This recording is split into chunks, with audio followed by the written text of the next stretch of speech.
गई। क्या हो गया यार ये। लेट्स आस्क गणेश खानकर साहब। गणेश खानकर साहब नमस्कार। नमस्ते। जय सिया राम सर, हर हर महादेव। कैसे हैं?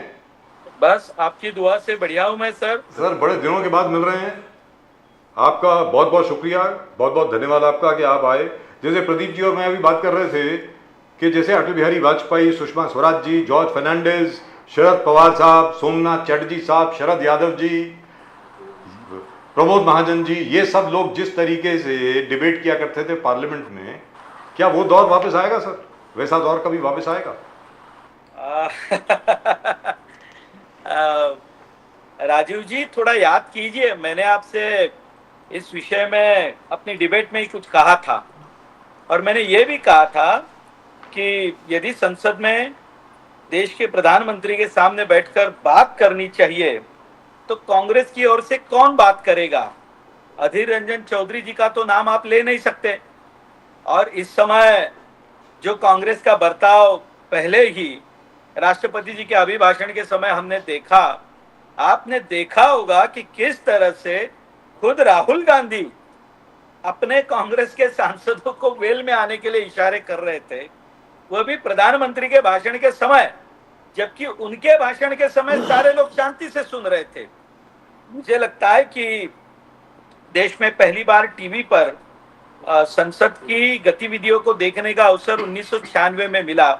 उसके बाद में 98 में लोगों ने बहस देखी, 2004 में भी देखी। लेकिन मुझे लगता है कि ये बदला हुआ इतिहास है और सांसदों का वर्तन और सत्ता पर बैठे हुए नेता और प्रतिपक्ष में बैठे हुए नेताओं का जो बर्ताव है वो आप देखते होंगे। और इस बार जो लोगों ने देखा, शायद लोगों ने उसकी कल्पना की नहीं होगी। लेकिन एक चीज़ तो बिल्कुल ठीक है, मैं एक बात से आपकी सहमत हूँ। प्रधानमंत्री जी जब बोल रहे थे उस वक्त शांति से सुनना चाहिए। He is the prime minister, let's be very clear. आप उनसे एग्री करें, डिसएग्री करें, हाँ अगर कोई पॉइंट ऑफ ऑर्डर है तो you can raise a point of order, but उस वक्त स्लोगन शाउटिंग करना, 2 घंटे तक प्रधानमंत्री जी बोलते रहे और उस वक्त Manipur Manipur, we want justice, we want justice, झूठ बोले कौआ काटे, झूठे का मुंह काला, ये सब बोलना मतलब मुझे नहीं लगता कि ठीक बात है, वेरी फ्रैंकली स्पीकिंग। तो कहने का मतलब ये हुआ गणेश खानकर जी कि उम्मीद छोड़ दें हम लोग। मैं तो सर दिल टूटने वाली बात कर दी आपने तो। नहीं, देखिए, मैं एक तो बहुत छोटा कार्यकर्ता हूं, लेकिन फिर भी राहुल गांधी ये जी जान करके क्यों बोलते हैं बार बार मैं बड़ा छोटा कार्य करता हूं, छोटा कार्य करता हूं? हम तो आपको पार्लियामेंट में देखते हैं, आपकी छवि तो पार्लियामेंट में होनी चाहिए, सदन में होनी चाहिए। अब भारतीय जनता पार्टी का नेतृत्व उसको पहचान नहीं रहा है तो मतलब पता नहीं, आप कोशिश करेंगे, लेकिन ये मत बोला करें। जी बोलिए सर, आप कुछ बोल रहे थे, बताइए। ऐसा है कि मैं राहुल गांधी जी को तो सबसे पहले शुभकामना देता हूं कि वे देश के प्रतिपक्ष के नेता बने। जी 2014 में ये उन्हें मौका नहीं मिला, 2019 में नहीं मिला, जी अब 2024 में वे देश में प्रतिपक्ष के नेता बने हैं। अब नेता बनने के बाद उन्होंने जो भाषण किया, मैंने बड़ी गंभीरता से उसको सुना। राजीव जी, देखिए, जाहिर सभा में भाषण करना ये अलग बात होती है और संसद में भाषण करना ये अलग होता है। संसद का भाषण रिकॉर्ड पर लिया जाता है। संसद के भाषण में आप जो तथ्य रखते हैं, जो फिगर्स आप देते हैं, वो बकायदा वो हिस्ट्री में चले जाते हैं। अब राहुल गांधी जी को शायद संसद के इस गतिविधियों का शायद पता नहीं होगा, क्योंकि अग्निवीर इस विषय पर उन्होंने जिस तरह की कमेंट की, एमएसपी पर उन्होंने जिस तरह की कमेंट की, हिंदुओं के बारे में उन्होंने जिस तरह के कमेंट किए, मुझे लगता है कि शायद राहुल गांधी जी नेता प्रतिपक्ष किस लिए बने हैं वो उन्हें अभी तक समझ ही नहीं आया है। और दूसरी बात, आपने जो बात कही, देखिए, इसमें कोई हैरानी नहीं है। राहुल गांधी जी के बॉडी लैंग्वेज में और संसद में भी वे जिस तरह से बैठे रहते हैं, उनकी आंखों में जिस तरह के द्वेष की भावना नजर आती है, राजीव जी, यह संसद में जिसे स्पोर्ट्समैन स्पिरिट कहते हैं वो नहीं है। वे द्वेष की भावना से मोदी जी को देखते हैं। ये मैं आज आपसे कह रहा हूं, लेकिन कई दिनों के बाद ये सारे लोग इस बात को कहेंगे, और मेरी बात कभी झूठ नहीं होती। उनकी आंखें जिस तरह का बिहेवियर करती है राजीव जी, वे नेता प्रतिपक्ष को शोभा नहीं देता। Conspiracy to defame Hindus, Modi ji का कहना है राहुल गांधी जी के स्पीच में, कॉन्स्पिरेसी टू डिफेम हिंदूज, आपने हिंदू हिंसक है, ये है आपका सोच, ये है आपका संस्कार, ये है आपका चरित्र, ये आपका नफरत दिखाता है ना। मोदी जी ने बहुत स्ट्रॉन्ग स्टेटमेंट किया, क्या हिंदू हिंसक है? आपने सरेआम हिंदू, सभी हिंदुओं को आपने कहा कि हिंसक है।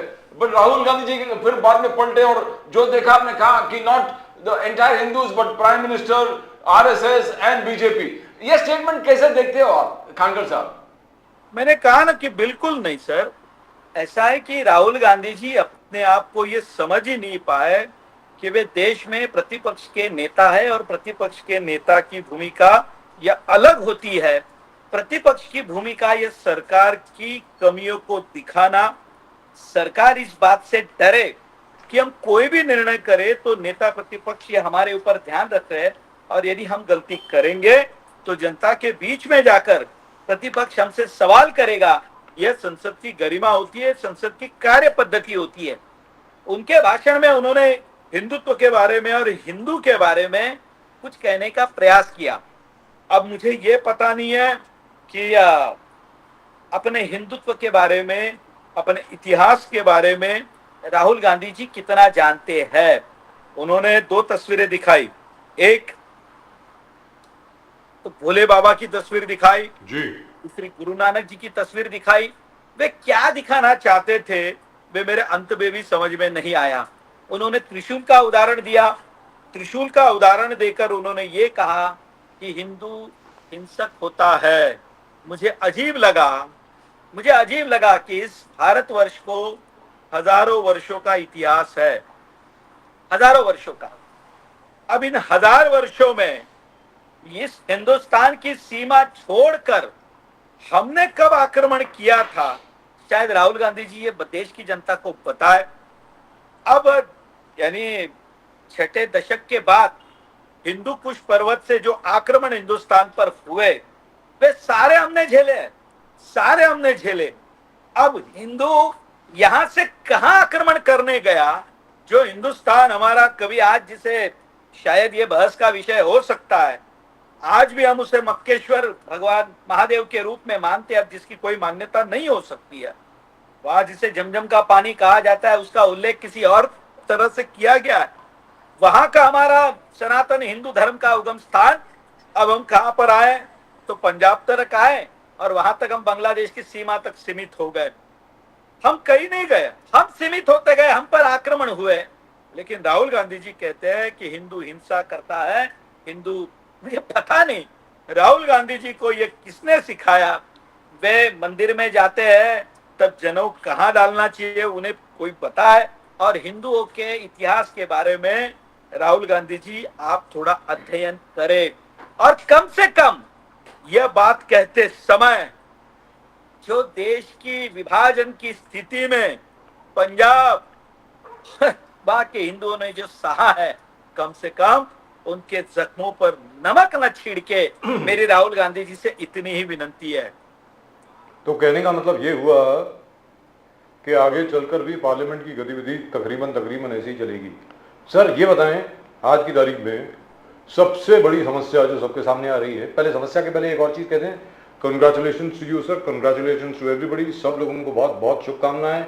हमारी क्रिकेट टीम जो है 17 बरस के बाद T20 वर्ल्ड कप जीत के आई और 13 बरस के बाद एक आईसीसी का वर्ल्ड कप हम लोगों ने जीता है। 2011 में हम लोग 50 ओवर वर्ल्ड कप जीते थे यही मुंबई में। और कल जिस प्रकार मुंबई ने स्वागत किया हमारी क्रिकेट टीम का, मतलब पूरी दुनिया के होश उड़ गए कि ये क्या हो रहा है।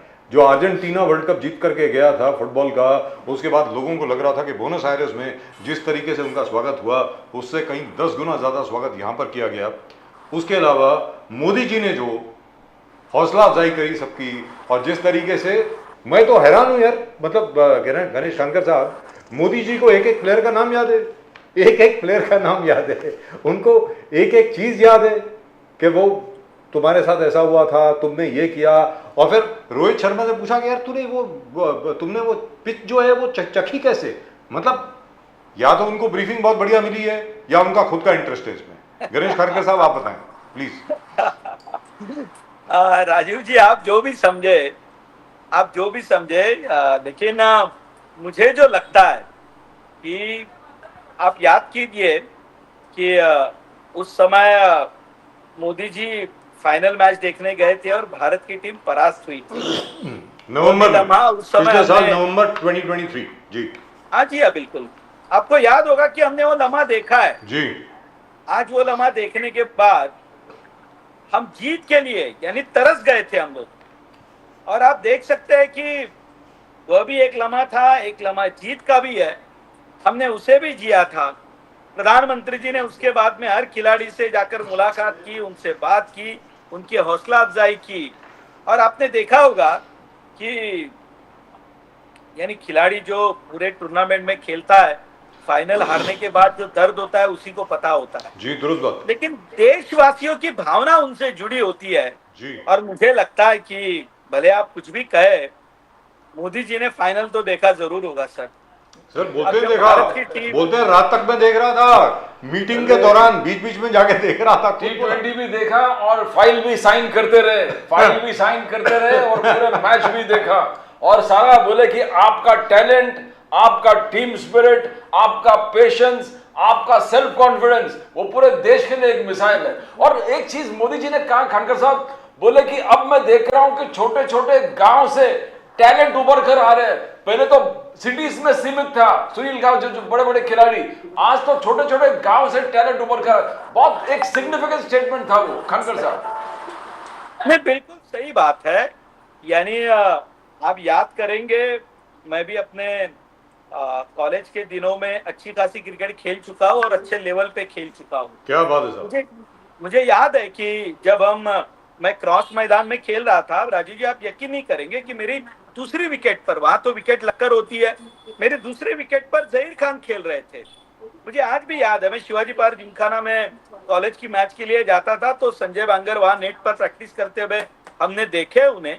यानी ये मुंबई की एक विशेषता रही है कि कभी कभार भारत की टीम में पहले 5-6 प्लेयर ये मुंबई से होते थे। जी। सुनील गावस्कर होते थे, फिर दिलीप वेंगसरकर होते थे, संजय मांजरेकर होते थे, फिर उसके बाद में ये बड़ी लाइन होती थी, रवि शास्त्री से लेके प्रवीण आमरे। देखिए ये तेंदुलकर तक का ये सिलसिला चलता रहा। लेकिन उसके बाद में धीरे धीरे धोनी का जो आगमन हुआ, उसके बाद में अब छोटे छोटे शहरों से अब लोग उभर कर आने लगे। क्रिकेट का प्रसार और प्रचार पूरे भारत में अब अच्छी संख्या में, यानी मुझे लगता है कि 1985 में जब लोगों ने पेंशन एंड हीजेस सीरीज देखना प्रारंभ किया, जब लाइव मैचेस आने लगे, और 1990 के दशक में जब केबल टीवी आया, तो सारे मैचेस लोग लाइव देखने लगे। मैं आपको इतना बता दूं राजीव जी, देखिए गली कुचे में क्रिकेट खेलना टेनिस बॉल से, और मैंने जो कहा कि ये क्रॉस या आजाद मैदान पर शिवाजी पार्क पर लेदर बॉल से खेलना, इसमें बड़ा अंतर होता है।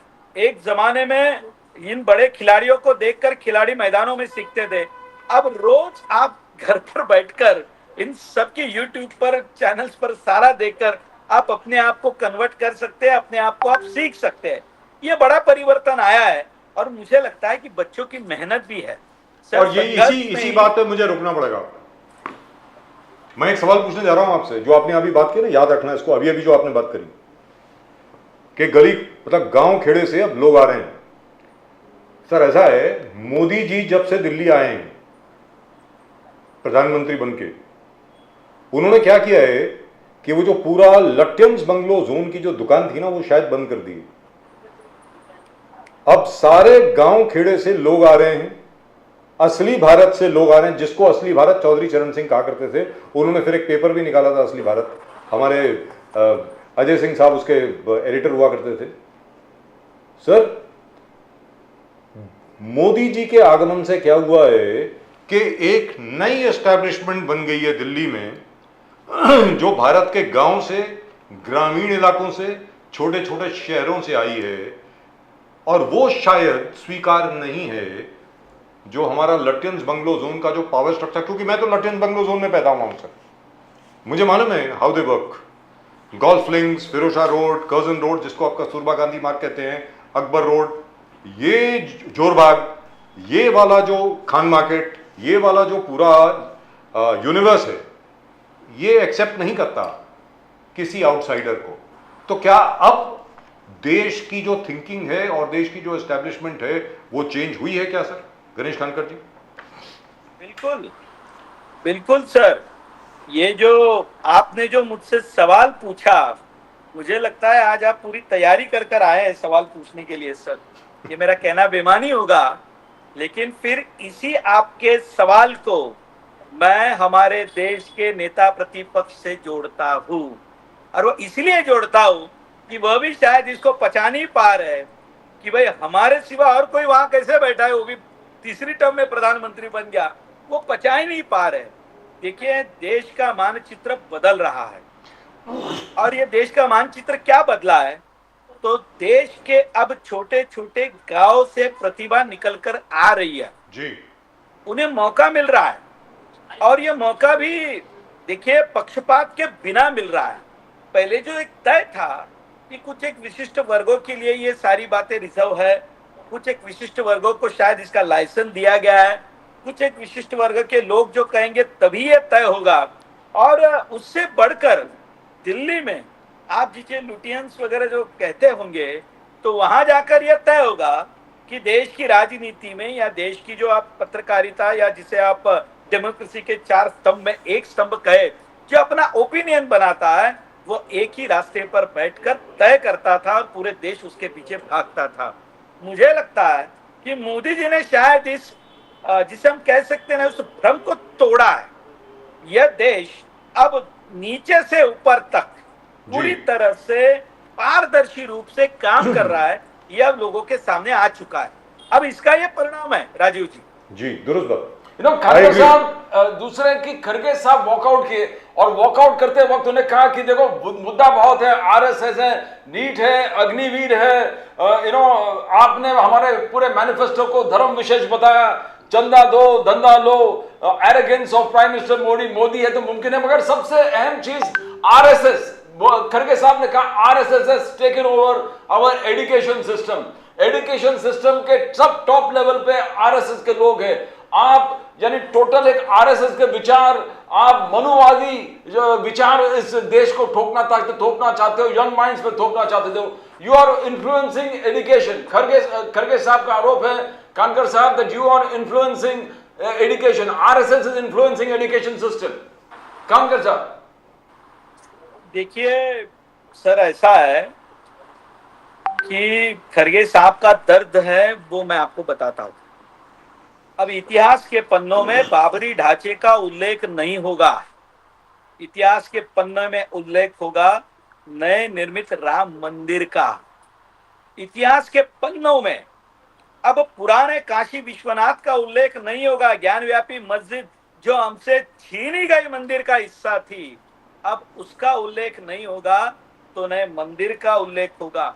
अब इस देश में बदलता हुआ जो सूरज है ना सर, सूरज बदल रहा है, और यह बदला हुआ सूरज जो है, यह देश में स्वाभिमान की लहर लेकर आया है।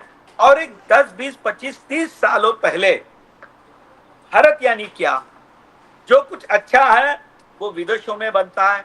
भारत यानी क्या, यह जो सारी प्रतिमा थी ये हमने तोड़ दी सर। देश के आत्मभूति को हमने जगाया। शायद मल्लिकार्जुन खड़गे इस बात को पचा नहीं रहे, और मैंने आपसे एक बार पहले भी ये कहा था सर, ये हमारा सपना है, जब राष्ट्रीय स्वयंसेवक संघ के 100 साल पूरे होंगे तो देश के लाल किले से एक स्वयंसेवक प्रधानमंत्री के रूप में भाषण देगा। यह शायद कांग्रेस पचा नहीं पा रही है साहब। इसके पहले कांग्रेस ने भी सत्ता भोगी है ना साहब। अब ये जनतंत्र है, कोई दूसरा उस पर सत्ता में बैठे, ये उनको यदि नहीं सहन हो रहा है तो ये उनकी यानी मुश्किल हो सकती है।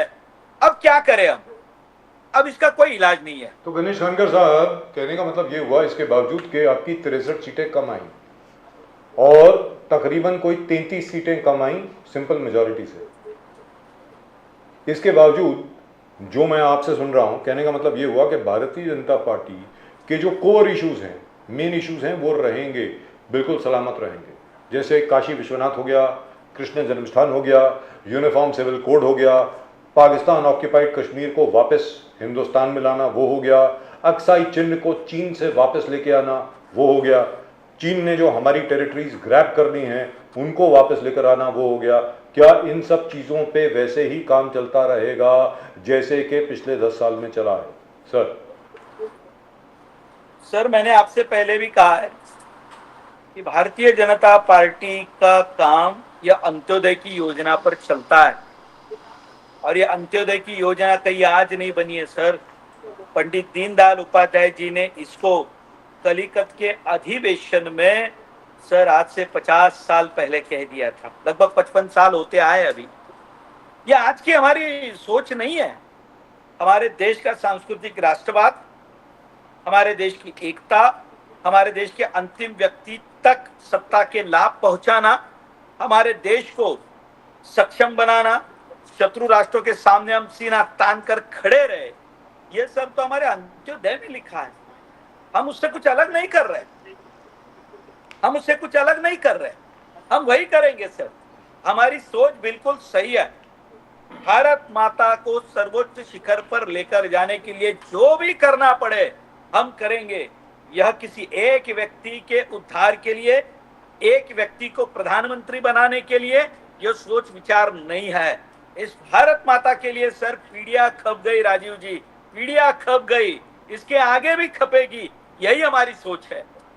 खानकर साहब, राहुल गांधी जी ने कहा कि पहले जब ऐसे माहौल भी था कि 146 एमपीज को सस्पेंड किया था, that is equivalent to emergency. उन्होंने कहा पासिंग ऑफ बिल्स, आप जो बिल्स पास करें वॉइस वोट से, अब राहुल गांधी कह रहे हैं कि हम होने नहीं देंगे। India alliance will not allow voice vote, bills passing by voice vote. 25% bills in less than 1 hour, गए बार आपने 25% बिल्स को क्लियर किया था 1 घंटे के अंदर, विदाउट डिस्कशन, विदाउट डिबेट। और विदाउट डिस्कशन, विदाउट डिबेट, आप India alliance will not allow any bill to be. गए बार सिर्फ 16% of bill parliamentary standing committee में गया, इंक्लूडिंग ये जो 3 बिल्स है क्रिमिनल लॉज, उस पर भी कोई डिबेट डिस्कशन हुआ नहीं था। खानकर साहब, राहुल गांधी जी कह रहा है कि लोकतंत्र तब खतरे में आता है जब डिस्कशन डिबेट नहीं होता है, और अब ऐसे नहीं होगा। खानकर साहब, बिल्कुल बिल्कुल सर, मैं तो चाहता हूं कि संसद में बहस हो, राहुल गांधी जी और भाषण करे, खड़गे जी और भाषण करे, हमारा हित उसी में है। पूरे देश के सामने कम से कम ये सारे एक्सपोज तो होंगे। हम तो ये चाहते हैं कि संसद में डिस्कशन हो। लेकिन सर ये बताएं, अभी प्रायोरिटी क्या है आपके मुताबिक? मोदी सरकार की प्रायोरिटी क्या होनी चाहिए इस वक्त, वो जरा आप बताएं सर। अभी 2 चीज मुझे जो लगता है तो ध्यान में आता है जी। एक तो देश में लगभग 22 से 25% जनसंख्या ये गरीबी की रेखा से ऊपर आ चुकी है। इसको निरंतर काम करते रहना, देश में गरीब जो एक संख्या है उसे कम करना, साथ ही में हमारी अर्थव्यवस्था जो आज 5वें स्थान पर है और जिसे हम 3रे स्थान पर लेकर जाना चाहते हैं, उसके लिए जो मेहनत करनी पड़े हमें करनी है। आज आपने देखा होगा कि हमारी अर्थव्यवस्था लगभग 7% के आसपास, थोड़ा कम ज्यादा हो सकता है, हम प्रगति कर रहे हैं। दुनिया के कई देशों में आज मंदी के वातावरण के बावजूद हमारे यहाँ पर आज हम एक अच्छी स्थिति में हैं और हमारी अर्थव्यवस्था आज बिल्कुल गतिमानता से चल रही है। अब हमें इसे बरकरार रखना होगा, और इसे बरकरार रखना है तो उसके लिए सर मेहनत भी करनी पड़ेगी, और ये हमारी प्रायोरिटी है। जी, मैं उम्मीद करता हूं ऐसा ही हो। प्रदीप जी, एक yes, सेकंड, yes. एक सेकंड, आप पहले आप मणिपुर का सवाल पूछ लें सर। मणिपुर में प्रधानमंत्री मोदी जी ने आखिरकार बोले, खानकर साहब, ही स्पोक दैट सरकार is doing everything to bring peace in Manipur. उन्होंने कहा कि होम मिनिस्टर अमित शाह जी बार बार मणिपुर का दौरा किया, वहां के संबंधित लोगों से बात किया, पीस इन मणिपुर। मगर कांग्रेस का हेट पॉलिटिक्स मणिपुर के लोग रिजेक्ट करने वाले हैं। उनका कहना है 10 बार आपने राष्ट्रपति शासन मणिपुर में लागू किए थे, अगर आपके कार्यकाल में सब ठीक चल रहा था तो 10 बार राष्ट्रपति शासन क्यों लागू किया मणिपुर में? ये एक बहुत इंपॉर्टेंट प्रश्न मोदी जी ने पूछा है। खानकर साहब, ही आस्क्ड द कांग्रेस, क्या कांग्रेस के पास आंसर होगा? देखिए साहब, ऐसा है कि देश के प्रश्नों को देखने का नजरिया हर किसी का अलग है नंबियार जी। कांग्रेस अलग नजरिए से देखती है भारतीय जनता पार्टी की सरकार अलग नजरिए से देखती है। मैं आपसे इतना ही कहूंगा कि कांग्रेस के राज में जितने सरकारों को बर्खास्त किया गया उनकी सूची आप निकालेंगे तो कांग्रेस की मानसिकता आपके ध्यान में आएगी। नंबियार जी, 15 साल से 2014 से लेके 2024 तक 10 साल नरेंद्र मोदी जी देश के प्रधानमंत्री रहे। क्या हमने किसी सरकार को बर्खास्त किया? क्या हमने किसी प्रतिपक्ष के मुख्यमंत्री के साथ कोई भेदभाव किया? तो ये जनतंत्र है। जनतंत्र में चुनाव के बाद में हम सभी को साथ में लेकर चलने का प्रयास करते हैं। याद कीजिए, अधीर रंजन चौधरी जी को संसद में बोलने के लिए कांग्रेस ने तो नाम ही नहीं दिया था। प्रधानमंत्री जी ने विशेष रूप से कहा कि भाई उन्होंने बोलना चाहिए, वो नेता प्रतिपक्ष के आज गुट के नेता है। अब जब उन्हें मौका मिला तो उन्होंने जो भाषण किया साहब, यानी आप ये उदाहरण देते गए, यानी आपने अपने सर पर हाथ मार लिया होगा। तो अब क्या लेकिन करेंगे गणेश इस कांकर मानसिकता का? साहब, आपकी बात चलिए, मैं मान लेता हूं, आपने सेक्शन 356 यानी आर्टिकल 356 का कभी भी इस्तेमाल नहीं किया, मानते हैं, 2014 से लेकर के आज तक। लेकिन सामने वालों का ये कहना है उसकी आपको इस्तेमाल करने की जरूरत ही नहीं, आप पूरी पार्टी चेंज करा देते हैं। शिवसेना आपने 2 हिस्सों में बांट दी, एनसीपी आपने 2 हिस्सों में बांट दी, मध्य प्रदेश में ज्योतिरादित्य सिंधिया को आप अपने पास ले आए, राजस्थान में आप करने वाले थे, पता नहीं किसी कारणवश आप नहीं कर सके उस वक्त, उसके बाद तो चलो आपकी खुद की सरकार आ गई, तो आपको 356 इस्तेमाल करने की जरूरत ही नहीं पड़ी आज तक। सर बोलिए सर। राजीव जी, आप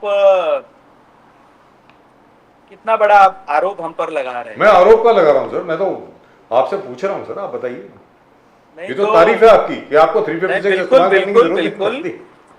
आप जहां से आते हैं वहां से हस्तिनापुर और कुरुक्षेत्र बिल्कुल नजदीक है सर, जहां से आप मुंबई में आए हैं जी। और याद कीजिए महाभारत की लड़ाई को, जब महाभारत की लड़ाई हुई थी तो वसुदेव ने पांडवों के साथ जाने का, यानी ये कौरवों का विषय था कि उन्हें क्या चुनना था, तो उन्होंने सेना को चुन लिया और पांडवों के हिस्से में वसुदेव आ गए जी। अब वसुदेव के यहाँ आने के बाद में जो जितने राजा थे उस समय उनमें तो दुही हुई थी ना साहब, कोई कौरवों के साथ चले गए, कोई पांडवों के साथ चले आए।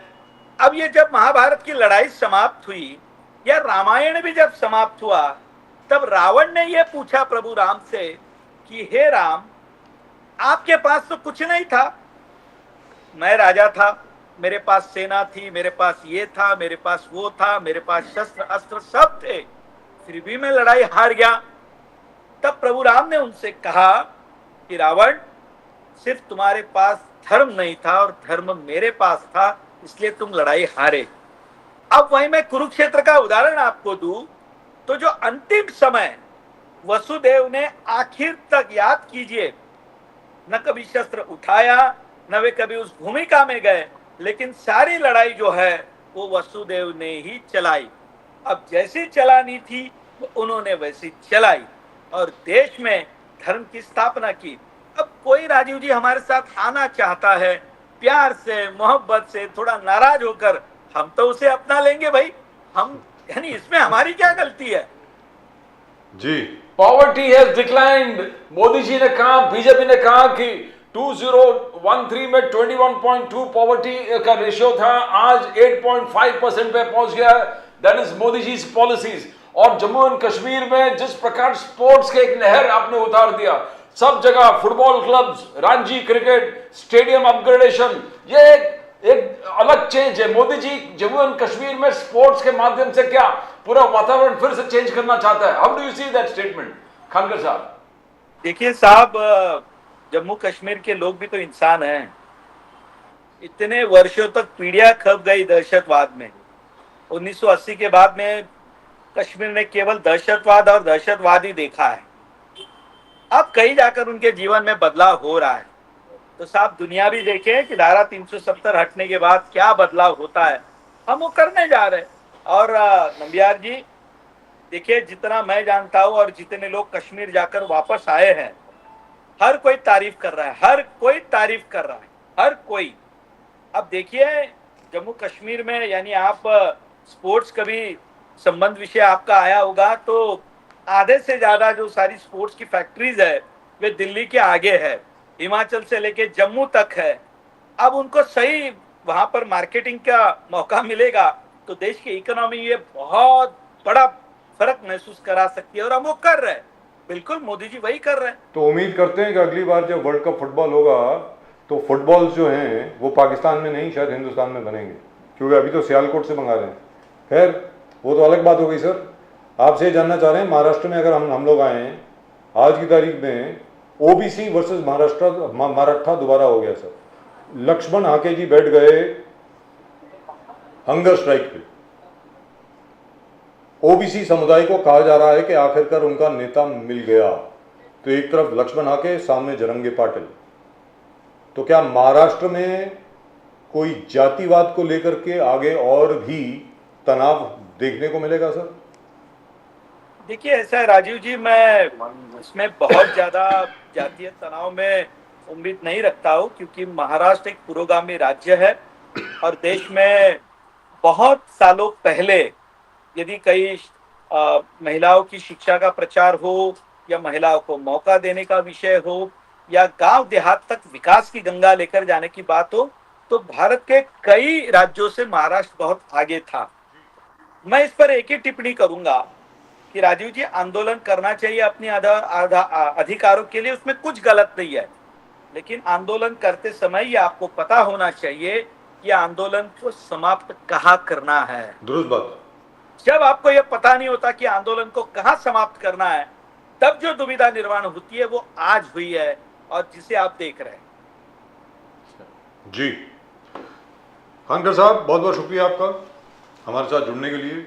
लेकिन इस बार आपने डेट नहीं दी मुझको, इस बार आपने तारीख नहीं बताई कि पाकिस्तान ऑक्यूपाइड कश्मीर कब वापस हिंदुस्तान में आने वाला है।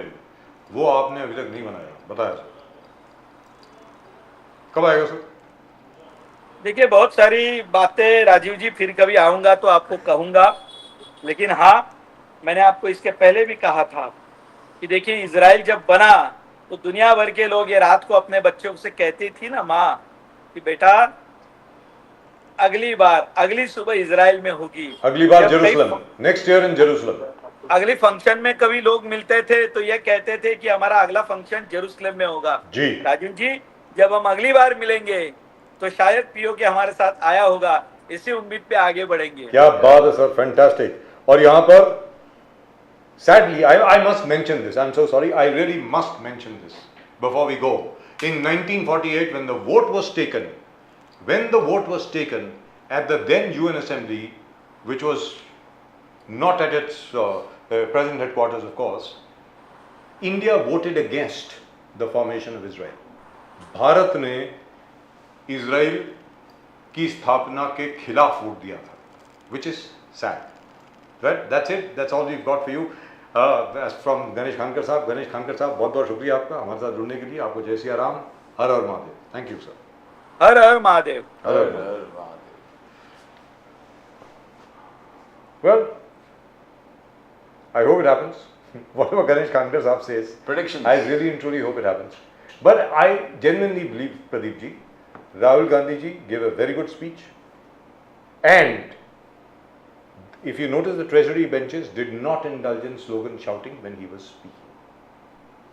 कोई चिल्ला नहीं रहा था। only objected to the वो ठीक है। placards जो उठा वो ठीक है सर, वो ठीक है, वो Yes, yes. ऑब्जेक्शन अलग बात है। Yes, yes. आप ऑब्जेक्ट कर सकते हैं। तो जब प्रधानमंत्री जी बोल रहे थे, सामने से इतनी कर्टसी होनी चाहिए, इतना आदर होना चाहिए, सम्मान होना चाहिए प्रधानमंत्री के पद का। भले ही आपको मोदी जी पसंद ना हो, प्रधानमंत्री के पद का इतना सम्मान होना चाहिए कि आप प्रधानमंत्री जी का भाषण शांति से सुने।